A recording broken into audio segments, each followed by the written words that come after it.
Ну, хочу сказать, что мы за 2 последних дня провели 2 контрольные игры. Вчера играли с Лучом. Я думаю, что ребята хорошо двигались, хорошо атаковали, имели преимущество.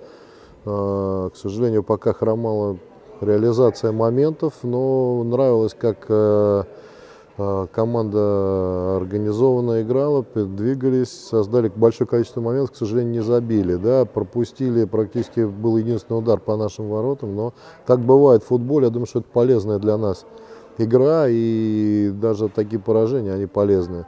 Что касается сегодняшней игры, то молодыми большинством доволен, в том плане, что старались, пытались выполнять то, что их просили. Вот. Ну и рад, что удалось забить. Все-таки надо их поздравить с победой, молодежь, потому что команда, против которой мы играли, все-таки казахская команда Жетысу Талтыгурган, она такая неплохая, поэтому думаю, что это им пойдет в плюс.